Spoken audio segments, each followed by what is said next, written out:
Hi, welcome back to Burning River Bushcraft. In an earlier video, I made a no-char flint and steel fire with milkweed oven. Now, I explained in that video there's very few things in the wild that you can create a fire with the low temperature spark that you get off flint and steel. So today I'm going to show you another natural resource that you can use to make an uncharred flint and steel fire that's not common to this area, but its sole multi-purpose is worth carrying. Alright, so this is chaga. This is also known as true tinder fungus. This traditionally grows on birch trees, usually on dead trees. Now it also grows on other types of trees, but it's most prolific on birch. So I've never found chaga in the wild in Ohio. I have found it in Kentucky. Traditionally it's found in the northern states, specifically the northeast states. So chaga is highly sought after for its medicinal usage, as well as making a decent beverage. But what I primarily use it for is for fire. You can see I've been playing around with this one. It makes a great hearth board for a bow drill fire. You can also make a fire saw with chaga, and it will catch a spark from a flint and steel, and that's what we're going to do today. Now there is different grades to chaga. I'm going to try to get a fire with a smaller piece today. The lighter color, usually the better off it is. I've got some chaga that's like super hard. That still works for tea, but not as well for fires without processing it. And doing that, I would just saw into it and have dust from the kerf of the saw light up with a ferro rod fairly easily.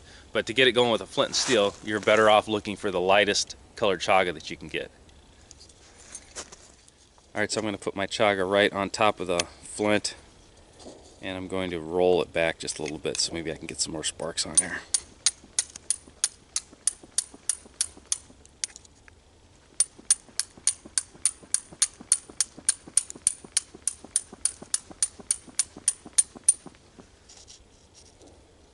And here we've got it burning.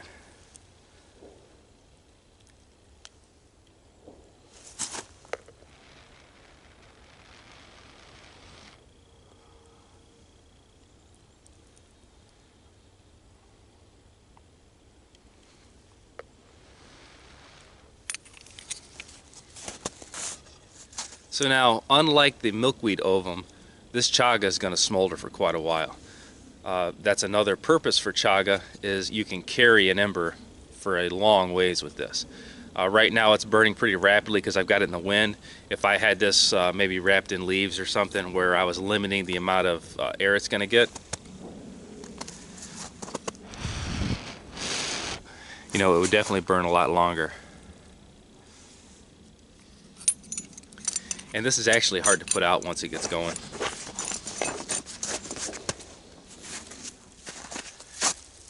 Okay, so I've got my bird's nest and my chaga is still smoking away here.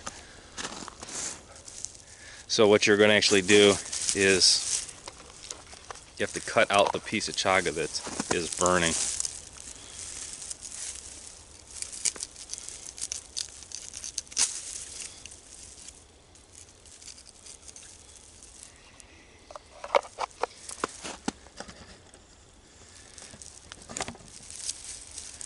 Here's a better shot of this. Now here's the original. This is still going to be smoldering when we're done with the video. I'm just going to lay it right in the snow.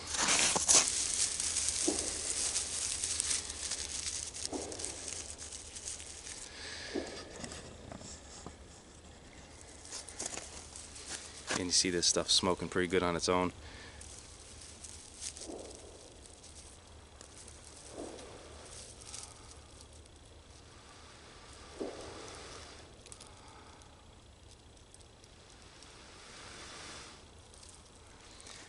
The scent of chaga when it's burning actually smells really good. It's kind of useful as an incense also.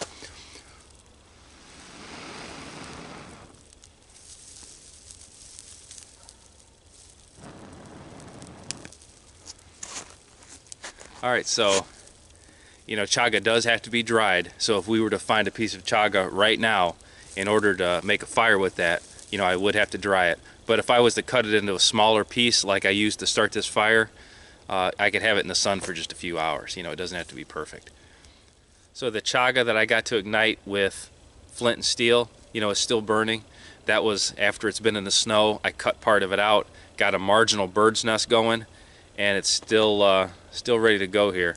So a chunk this size, you know, I could carry an ember for hours and still have fire when I get where I'm headed. So if chaga is something that's in your area, definitely learn to look for it, learn to ID it. You know, if it's not something that's in your area, it's got so many uses, it's worth getting a hold of some. Alright, so this has been Jamie Boggs with Burning River Bushcraft. See you next time.